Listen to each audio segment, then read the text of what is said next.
Hello, everyone. Happy Friday. Welcome back to our Building an Enterprise Level System with Xero series. You can see people filtering through, which is fantastic. I'm just going to give everyone a few seconds before we kick off today's webinar. We're ending the week on cash. A very important way to end the week as we talk automating and enhancing your accounts receivable process. So just a couple of housekeeping points. You'll see the Q&A box within the Zoom toolbar. Please do fire through any and all questions there. And either we'll jump on them, our panelists will reply to them as they come in, or we'll pick them up with the Q&A at the end. I'm really looking forward to today. We've had a brilliant series so far. We're at webinar number 9 out of the 14 in the series. And the plan for today, we're going to do brief intros. We'll then get into our discussion around automating and enhancing your accounts receivable process, and then cover briefly what's coming up in the coming days. That'll take us to the full half hour's worth of content, and then we'll have time for Q&A at the end. But look, just to introduce myself, so my name is David Tuck. I'm the co-founder and CEO here at Mayday. Our mission is to mend month end, starting with the needs of multi-entity businesses, intercompany recharges, cross-entity bank reconciliation, making sure your intercompany loans stay in balance. I started my career at Deloitte, qualified as an accountant there, then moved out and headed up a succession of startup and SME finance teams, ran a couple of multi-entity Xero using groups. And with this series, really trying to create the content that I wish I'd had as a finance leader using Xero of how best to move into our growth phase with it as our accounting system. I've been an accounting tech entrepreneur for the last decade. I was previously the founder at Chaser, who are thrilled that Kristina from Chaser is joining us for the webinar today. And then for the last couple of years, I've been building Mayday with my co-founder Griff and our fantastic team. And just to frame this series, so we're for larger Xero users at Mayday. The majority of our customers are in-house finance teams, and we found they had 2 questions that they kept coming back to. Is Xero still the right system for me? And if yes, how long will that be the case? Indefinitely? Or when will be the point that we outgrow it? And the nature of uncertainty is that when we don't know something, that leads us to act earlier. The ERP move is horrible and hectic, as one of our customers described it. It's incredibly expensive, and 58% of ERP implementations fail. We've got this idea of peace of mind, as we like to call it, the peace of mind of knowing that I can scale with Xero and how long that will be the case for. This series is very much about how can we be useful to our target customer. It's not product marketing. It's not about how to build the best-in-class app stack. There's a reason I'm not wearing a Mayday t-shirt for any of these webinars. It's about writing the misconception that it's not possible to grow with Xero into your growth phase as a business. But it's not about replacing that misconception with another one, that any and all businesses can scale indefinitely with Xero as their accounting system. There will be times where a business needs to move on and move to an ERP system. And so we want to touch on that within this series as well. That's quite enough from me. I'm so thrilled to be joined by our fantastic panel today for this webinar. So I'm going to hand over to them to provide their intros. Vicky, if you could lead us off, please. Yeah, my name's Vicky Ellis. I work for Not Just Numbers Ltd. I've worked in bookkeeping and accounting for 12 years, and for the majority of that, I think the first 6 months was on Sage, but the rest of it has been on Xero, using Dex to Chaser and all the other wonderful apps that come with it. Amazing. Thanks so much, Vicky. Thrilled to have you join us. Joe, over to you. Hi, everyone. Yeah, so as it said, Joe Wood from Joe Wood Virtual FD. I actually sold my practice last month, so I'm no longer of Joe Wood Virtual FD. But I am a bookkeeper, have been since started my first bookkeeping practice in 2003, so 20 years in the industry, building businesses. Started using Xero 2011, started using Chaser in 2014. But I also run the 6-Figure Bookkeepers Club. I'm really passionate about helping bookkeepers learn the business skills they need to start, build, scale their bookkeeping practices, because they're the skills that no one teaches you when you're doing your exams. Amazing. Thanks so much, Joe. Chrissy, over to you. Thanks, David. Hi, my name's Chrissy. I'm actually recently appointed Commercial Director at Chaser. I've worked in fintech and supply tech for the last 7 or 8 years, and including within the SME lending space, and for the last 15 months at Chaser within the accounts receivable space.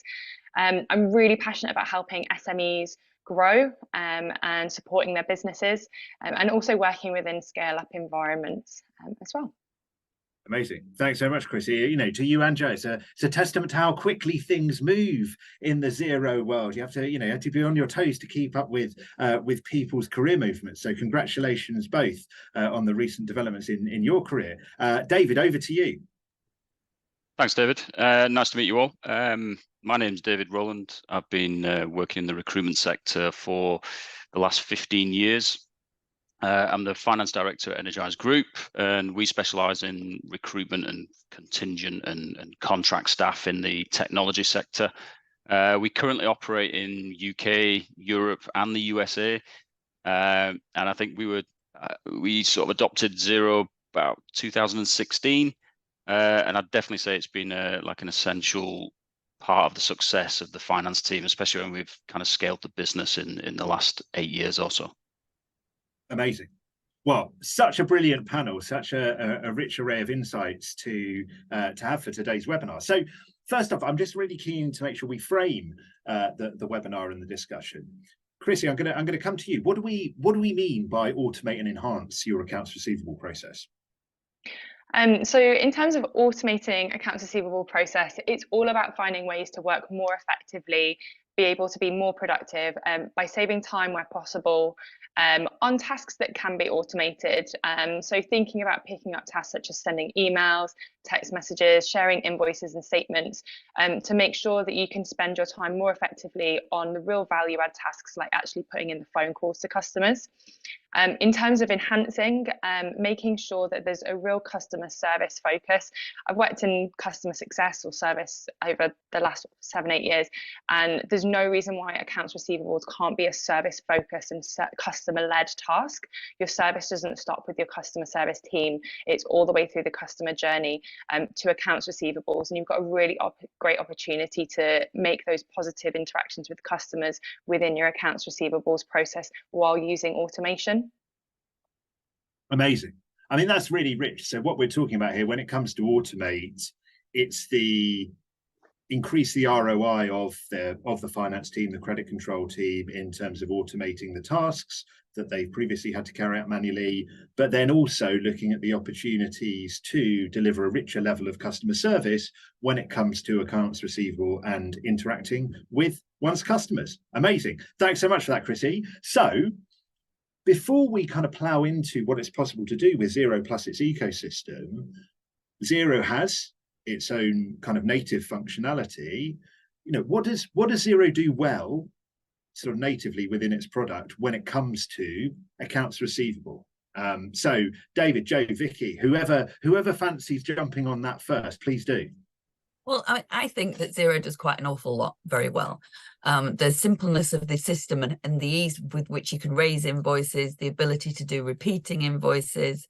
It's got things like, it's got invoice, what am I talking about? It's got invoice reminders, that's the word I was looking for, invoice reminders, so you can automate it in that. But it's got lots of wonderful things, including activity statements and outstanding statements, so you can send those out so that your clients can see what's owed. It's got great clarity of what's owed. So just a few pointers. Anyone else? Amazing. I'd completely agree with that. I think the simplicity of Xero is incredible and really sort of sets it apart, and I think has been definitely, when we've sort of taken it on and using Xero, like you say, it's so easy. Someone requests an invoice, bang, there you go, email it out straight away. The pre-fill filters and everything else, and back in 16 it didn't have it, but even trying to move it on a bit with the automated email that does go out as a reminder, which is beneficial to have in the background if needed. But yeah, it's a great system. I love it. Yeah, and so much so I think that you know, we really encouraged our clients to, you know, utilize and train them, because it's so simple to do the invoicing themselves. You know, whenever someone said, oh, you know, I said, by the time you've told us the date, what it's about, and, you know, you're the quickest person, you've got the information to get things out there. If you haven't, you know, if you're one of the smaller, do it, you know, and you can teach clients to, you know, fish really themselves. And because it's about the speed, isn't it? About getting that invoice over to whoever needs it straight away. And it revolutionized my business, you know, thinking about back in the day when I had timesheets, and then I'd sit at the end of the month and collate these invoices, and then used to give 30 days. I mean, no wonder I had failed businesses behind me, because this wasn't there at the time, or I wasn't using what was available to me, because I didn't have the mindset that I could charge for things up front and quickly and get that and automate payments. So I think it's a game changer. You know, at the end of the day, cash is king. We need it. So using Xero's definitely helped my clients, helped our own businesses to get that money in the bank much quicker. Yeah, that's such an important point, isn't it? It's so easy to miss that often people, when they're thinking accounts receivable, they're just looking from the point that the invoice has been issued onwards. And actually, you know, an invoice has to be issued in order to be paid, and how easy Xero makes it to issue one's invoice. Like, I think back to my time at Fevertree, you know, where we were using Sage 50, and, you know, our invoicing was such an undertaking that we'd only do it once a week. And, you know, some weeks, because of whatever else had come up, that would slip back a week. And, you know, that has a real impact on your ability to get paid. So I think that's such an important point. The ease of invoicing, the ease of sending out statements plays a huge role in terms of the accounts receivable efficacy that Xero enables. That's a really rich starting point. So to move on from that, when it comes to accounts receivable, what are the growing pains with Xero? And David, I'd love to come to you first on this. Yeah, I mean, look, I think like anything, it adds that simplicity, which is great. But then that kind of wears off as your business grows, and whereas you might have needed a full-on credit controller, you might not have needed it with Xero. But then obviously that time comes where it does become busy, problematic. I think looking at the way that we operated in 16, great that it was there, it's dead easy. But I did find myself using my own spreadsheet still with my own manually updated comments about where this invoice was, where it wasn't, and it did increasingly become a bit more tricky to track everything. It was just still manual. So I definitely we explored like the ecosystem and went for like an integrated accounts receivable system to really boost that, and the difference was incredible, and we still use that system now. And it's amazing really to use that to help us. Another point is that it doesn't do credit checks, so you can't look to see how good a payer your clients are. It's got reported, the reporting is a little bit limited in it as well. So it's not quite as good when it gets bigger. And something like even the invoice reminders, even though they are automated and that you can set them up, I don't think the templates in Xero are particularly nice, and they're not very easy to edit. So I don't, there's a few bits and pieces that make it difficult. Fantastic. And Joe, anything from your side? Yeah, I think like when you start anything, and like when we saw this at the beginning, we want more and more and more, which is great because our businesses are growing, and then we've got more invoices to deal with and more clients to deal with. But obviously, the connections with things like Go Cardless and Stripe, that changed everything. It's like, wow, this is help. But there's always, if we're good entrepreneurs, good business owners, we're looking for those 1% improvements all the time. So it's great that we're finding things that we want to be changed, but also Xero's like we are doing some of this really well, but then we have all these app partners, and that's where Chaser and things can add these extra values, because not one size fits all. So I think it's I think as business owners, entrepreneurs, we should always be looking for where can we improve and make it, more efficiencies, and that's where the app marketplace has a great use for all of us to go and look. But then that does as well make us think it's overwhelming, isn't it? It's massive. So then we're like, well, what's the best one? So we'd all love for something one size to be the perfect solution, and I don't think any business has ever found that yet. And that's fascinating. I think that it's really rich. It comes through so clearly. David said it there. When the simplicity wears off, whether that be the kind of the restrictions of the invoice reminders. David talked about the own spreadsheet for the comments, the CRM effectively when it comes to credit control. Vicky talked about credit checks and limitations of reporting. So and Joe, to your point, looking for those 1% improvements that, okay, we've gone pro now as a business and we've been thrilled with what Xero has enabled us to do, but we have these growing pains. What I'd like to quickly kind of touch on now is, we've framed those growing pains. I talked at the outset about, the goal of this series is not to replace one with another. Are there any of those growing pains there that, in your experience, and, Chris, you'd love to bring you in on this, any of those growing pains there that are red flags that a business has outgrown Xero plus its ecosystem altogether and needs to make that move to an ERP? So we do have, we've had a few customers that we've supported at Chaser that have had to move to the ERP. The only reason where that has been absolutely necessary and that steps had to be taken and we've supported them with that move is where they've hit the invoicing limit. That's literally the only reason from my experience where someone's actually taken that step, where they're like, do you know what, actually we do have to move. They've either hit the customer or their invoicing limit, and then they do have that limitation. And I think it's less of an issue for sort of multi-entity where your customers and your invoices are split across different entities. And that's literally the only insight I can share from the last 15 months. That's the only time I've had to support customers through that move, because it is a big move and it takes a lot of work. Amazing. We have quite a few manufacturing companies that have big manufacturing abilities, and they've had to move to an ERP system. Because they need to control all their stock. So I think anything that's manufacturing or it's got a lot of stock on hand, I think something like that would be a bit of an issue because Xero does not do stock control. Got it. Although I'll draw everyone's attention to our fantastic managing complex manufacturing and inventory webinar that we had earlier in the week. Where there's some great insights around that as well. But look, that's really, really rich. Great. I'm glad we've covered off that point. I'm now so keen to get into the kind of Xero plus its ecosystem and what that's enabled you to do when it comes to accounts receivable. And David, if I can come back to you first here for what it's enabled you to do and your story at Energize. Yeah, I think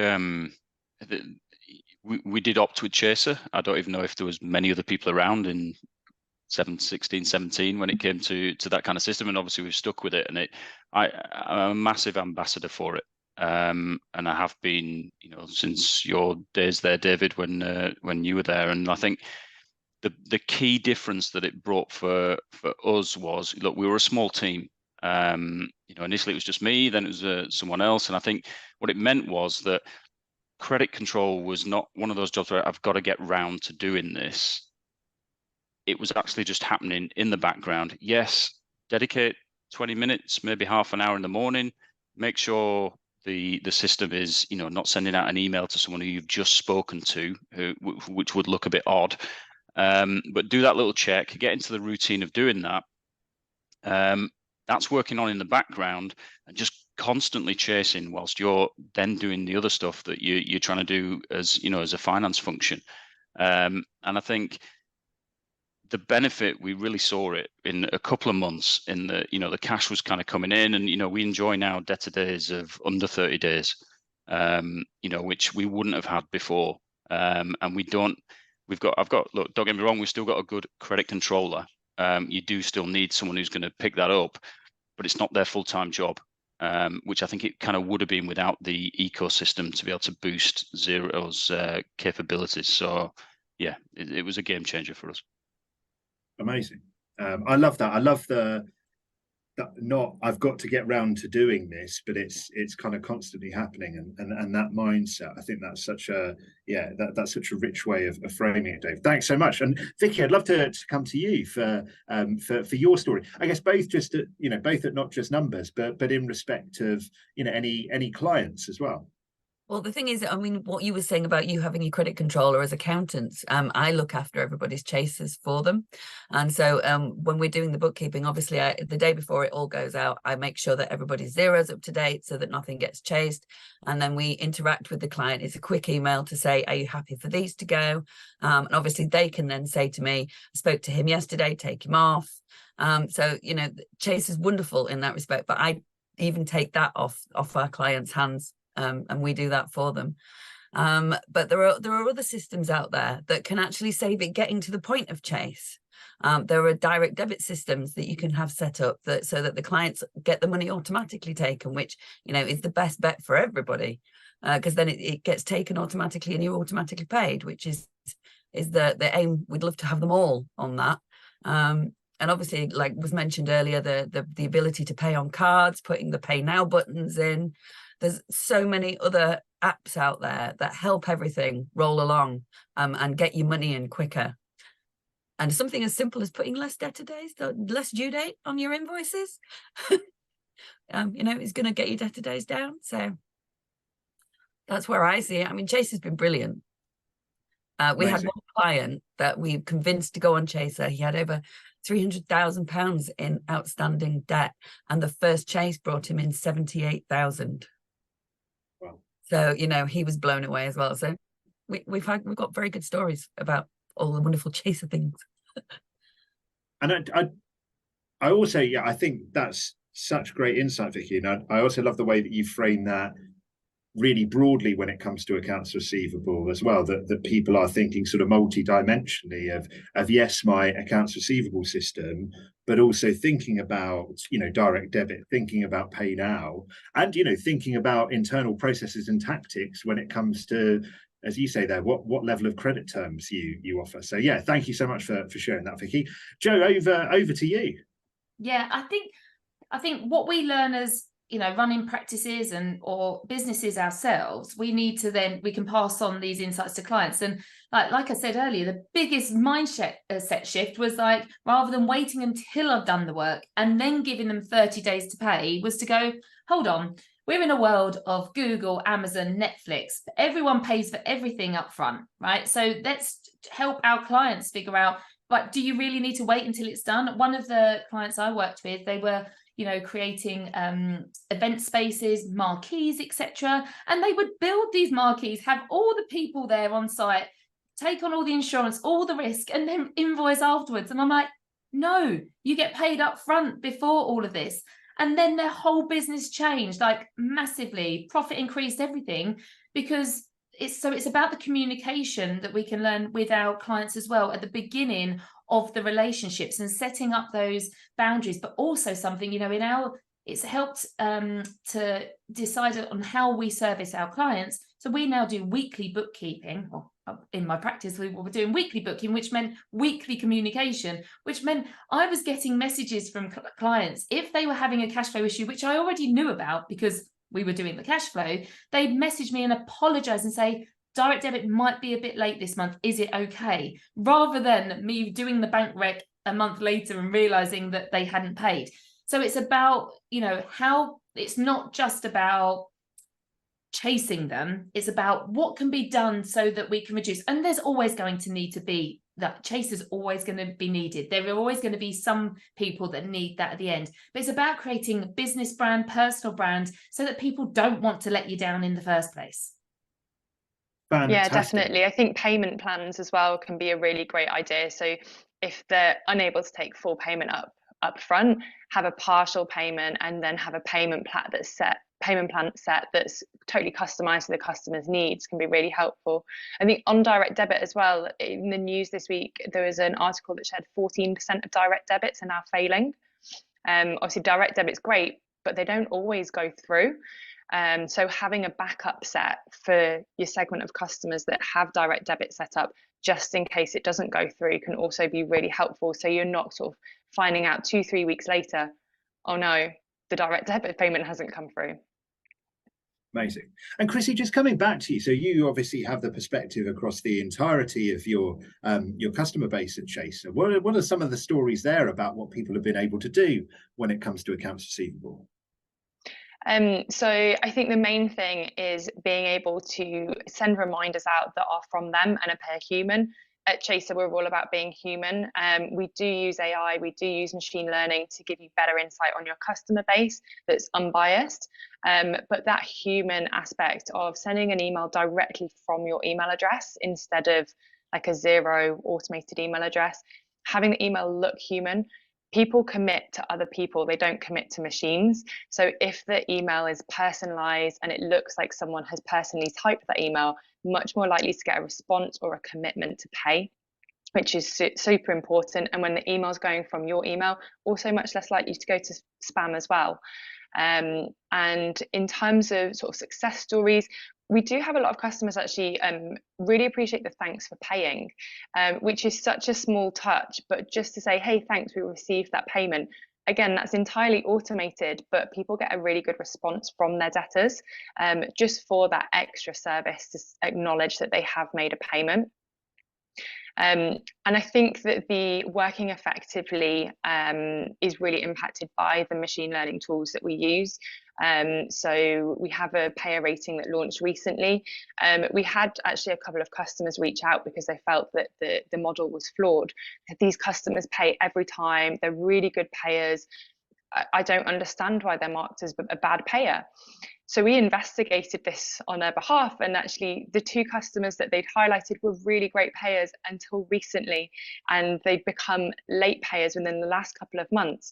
But because they're a scaling business, they're getting more and more customers coming on board, they hadn't clocked that change in behavior. And the change in the behavior, being able to make a credit check to see, okay, well, what's led to that, and proactively address it.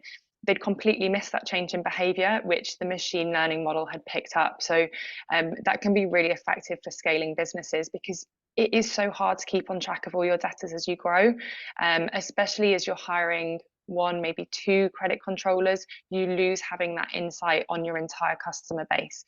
So it's really important to be able to use those kinds of tools to help you. Fantastic. I love that. And, it kind of goes back to, you see the levels of this. David's point earlier about, I've not got to get around to doing this now. It's happening in the background. But then at the higher level, the sort of the proactive insights about when things are changing within your customer base, making sure that you are finding out about that early rather than after the fact when it's come to cost you more and more. Fantastic. Well, look, that's been incredible insights there from all of our panel. Hugely appreciate that. We're running really well to time, so I'm just going to come to everyone for their top tip when it comes to scaling with Xero. So Vicky, I'll come to you first. I think the top tip is to look and see what implements there are to help you. If you're struggling in any area whatsoever, go into the app marketplace and just have a search and see if there's something that you need, because there's the reviews on there. You can also, you can always go on to us and ask anybody that's in the Xero network what's good. So if you're struggling with any part of the business and you're not getting what you need in any part of the business, just have a look at the app marketplace would be my key, just to see what could be out there to make your life a lot easier. Fantastic. Jo, over to you. Yeah, I think like Chrissy said, and I'd forgotten about that amazing thing about thanking people. It's about like reverse engineering the whole process and that more human element. And I always liken, like we're all human. We're all kind of, if we treat us like children as such, like when we see good behavior in toddlers and we reinforce it, then they do more of it. And actually, as adults, we're all the same, and business owners, we're all the same.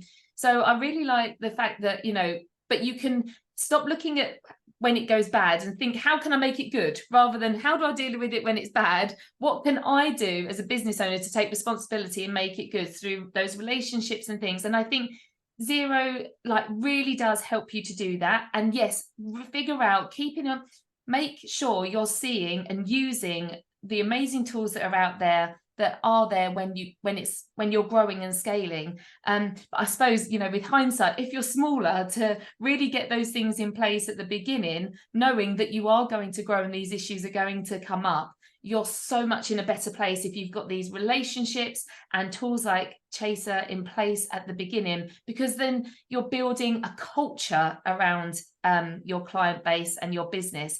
And I think people really do buy into that. Fantastic. Thanks so much, Joe. David, over to you for your top tip. Yeah, I mean, I couldn't agree any more. Like, invest a little bit of time looking at the market space in Xero and just seeing what's out there, because there will be a solution. But I think I was kind of thinking of this, and I think my tip, and it's related to accounts receivable, but really invest time in getting that data correct about your customer before you invoice them. Do not rush into sending that invoice out. I'll have sales guys asking me, send it out, send it out. It's like, no, we don't know. Where do we want them sending it to? What's the correct entity name? What's the correct address? Is there a PO that's needed or anything like that? Just spend that little bit of extra time, get that confirmed by the end client, make sure that's right in Xero, and then you will see the results, and with Chaser and everything else in it, the cash will come in, is what they'll say. Amazing. And Chrissy, over to you to bring us home. Oh, no pressure. I just at the start, we talked about how quickly things move and how fast-paced things can be when you're using financial tech solutions. And to kind of elaborate on what Vicky said, once you've found the solution, always demand more from that software solution that you're using, and keep up to date with changes. Like my favorite features in Chaser we've launched within the last 12 months. We're always trying to make sure that our customers are aware of these so they can use them. So I think it's really important to keep up to date with new advancements within the solution that you're using. And also make sure that you are reaching out to people. We're a friendly bunch in fintech, so make sure you're reaching out to the customer success team and asking for a recent webinar or asking for additional training for your team to help you get the most out of the software, because we'll be absolutely more than happy to help with additional training. So I think, yeah, demanding more from your solution. Superb. Well, look, that's been incredible insights. We'll come to a Q&A in a second. I can see we've got a question that's come through from Nathan about, are there industries or businesses that Chaser is best for? So I might steer that to Chrissy to respond in the Q&A chat if possible, and then we've got a couple of other sort of more general ones that we'll pick up in a second. But let me just preview what's coming up over the coming days. So on Monday, we've got Plan Effectively for Every Scenario with Sophie Conahan from Rora, John Gaunt from FD Works, and Taimur Abdal from Causal. And then on Tuesday, we've got Speed Up Bill Processing and Make Bulk Payments with Josh Elster from Yardlink, Emily Deakin from More Growth Accountants, and Joe Line from Nook. And then on Wednesday, we've got Scale Your Approvals with Gabriel Kiesenblatt from The Lost Explorer, Hilary Dyson from Bridge Financials, and Alex Kesselman from Approval Max. So excited too. We've had a feast of webinars over the 9 days of the series so far. We get to have a weekend to kind of recharge, and then we've got another 5 coming at you next week as we conclude the series. So register at the link there. Well, look, just a couple of questions that I've got that have come through. So the first off is how to fight resistance from any relevant team members when it comes to a system like Chaser. So, Chrissy, I think I'll come to you first on this. Any times in your experience where you've got someone who's sort of worried, okay, this is going to sort of automate away my job, and how to deal with that challenge? Chaser can automate to a certain extent, but the actual phone calls that you're making are not something that's currently automated within Chaser. But what people can find is that accounts receivable can get put off. Especially with the cost of living crisis, it's one of those tasks that is just not the favorite task to do. So while it takes away the emails and text message side of chasing customers, it doesn't replace the actual phone calls. What it does do is save a lot of time. So the tasks that are automated, it's sending an email, attaching a copy invoice, attaching a statement, which are some of the more menial, less engaging tasks that you do. So rather than replacing you, it's saving on the less interesting tasks that you do, I would say. I think particularly when we talk about AI and machine learning, we think about robots overtaking the world. But for me, automation, AI, machine learning, it's all about making our lives better, more interesting, more enjoyable, and helping us to be more productive and effective rather than kind of removing completely. Amazing. So sort of moving up sort of Maslow's hierarchy applied to accounts receivable. Exactly. Anyone else got anything that they were keen to add in on that point? I mean, using something, in implementing anything into a team, you take some change management, take some mindset shifts. You're always going to get a little bit of resistance sometimes because it's coming from a place of fear and lack of control. I mean, I've been like selling my practice. There was a lot of mindset, I've even sold my husband and my sister to the guy. So I've had to deal with this change management, and I get it. So I suppose it's about enabling them to know, if they're managing the KPIs of the improvement and they're the ones that get to take ownership of this without doing the boring bits, like you said, Chrissy, and saying, but this is what we're, you still need a person at the end to manage and say, this is working well and this is where it's improving. And then I suppose they're like David said, his credit controllers part-time. What else can, they can add value elsewhere in the business.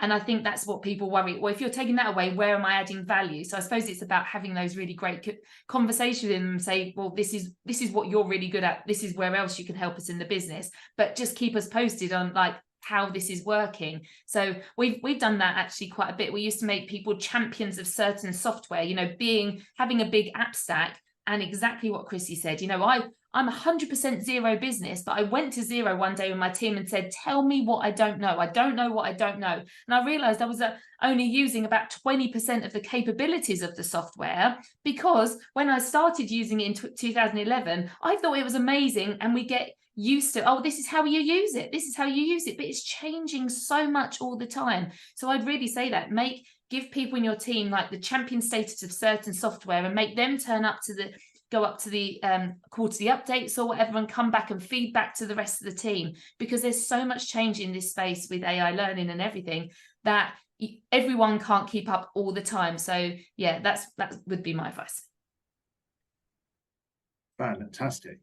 And then the other question that I've got that's come through is, and I'd like to come to David first on this, because you mentioned about your sales team a moment ago. What's the best way to communicate with the rest of the team when it comes to accounts receivable? Rest of the team just in finance, or the? So beyond finance as a team, who are the relevant people that need to be aware and involved, and what's the best way of working with them? I think everyone needs to be involved with it. I think that's the beauty of having the AI sort of tech stack in the background. A lot of it is quite simple, and therefore, if someone's off, someone else can just pick it up and still having that awareness of what's going on. So, how to communicate that?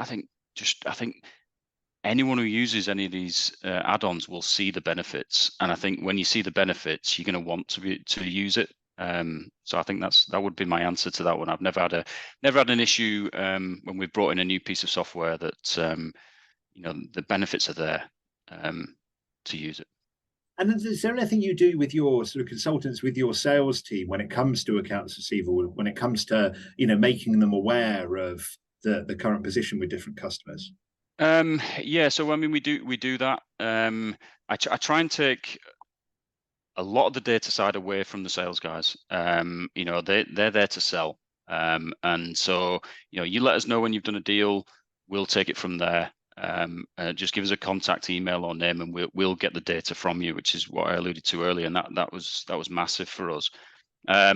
If it does come down that we do have a sticking point where there's a company that is not paying us, then yeah, I'll either go to their manager or them as a person and just or my team will, and just get a bit of a feel for, what do you know anything that's kind of going on? You're speaking to them weekly. I'm not speaking to them that often. And it really comes from that conversation. Once you've had that conversation, okay, let's work out what this is.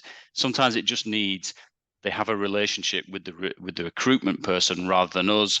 If they ring up and just say, look, any reason why this is not being paid, it generally gets resolved. I can count on one hand in the last 8 years the amount of bad debt we've had from different customers. So just approach it like that. It's every scenario is different, but you know your business and your customers, and I'd say that's you use something like Chaser to really flag it up if there is an issue. Brilliant. Well, look, it's been an incredible discussion today. Thank you so much to Vicky, Joe, David, and Chrissy for taking the time to share your insights on this webinar. I hope everyone has a fantastic weekend and look forward to seeing you on the remainder of the series next week. Thanks very much, everyone. Thanks. Bye.